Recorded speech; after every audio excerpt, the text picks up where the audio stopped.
Hi friends, मी दीक्षू आणि तुमच्या सर्वांचं स्वागत आहे माझ्या चॅनलवर।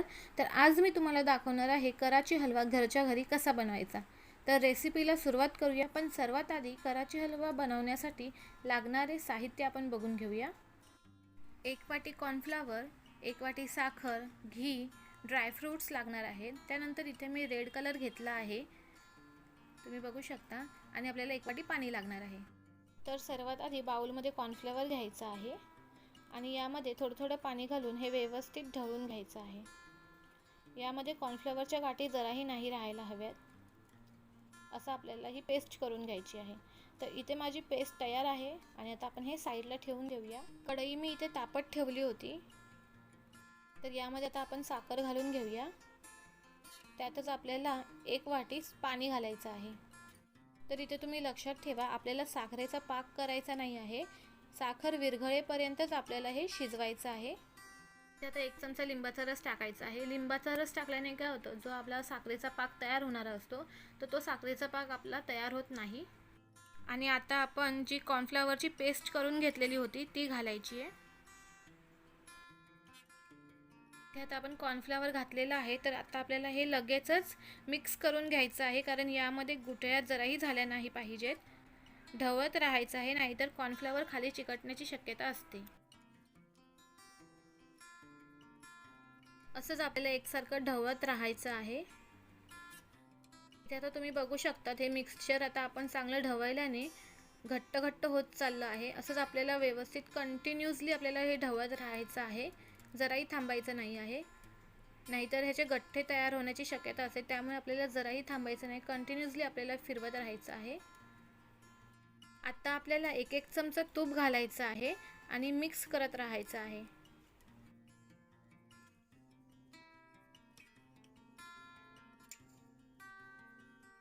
आणि आता आपल्याला यामध्ये मेलन सीड्स घालायचे आहेत आणि आता आपल्याला पुन्हा हे सर्व मिक्स करून घ्यायचं आहे।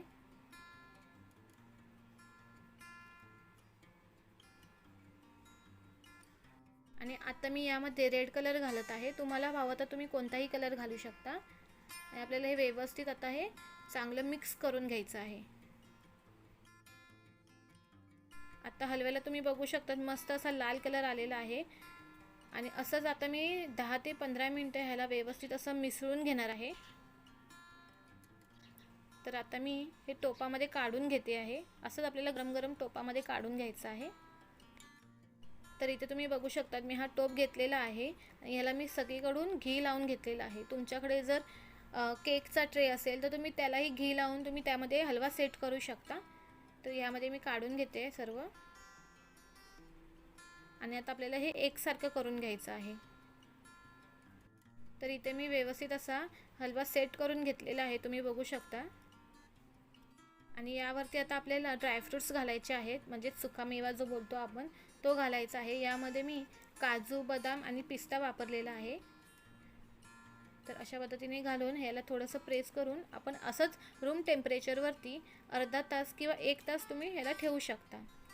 तर मी इथे 1 तासानंतर दाखवते तुम्हाला किती मस्त असा होतो हलवा। आणि आता 1 तास झालेला आहे, तर मी तुम्हाला कापून दाखवते। मस्त असा आपला हलवा सुकलेला आहे, तर अलगस निघतोय, तुम्ही बघू शकता। मी तुम्हाला कापून दाखवते।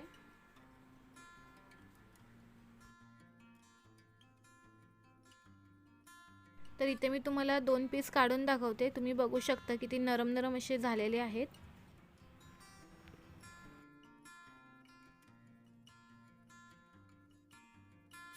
हे बघा, मस्त असा आपला नरम एकदम मऊ असं झालेला आहे हलवा तयार।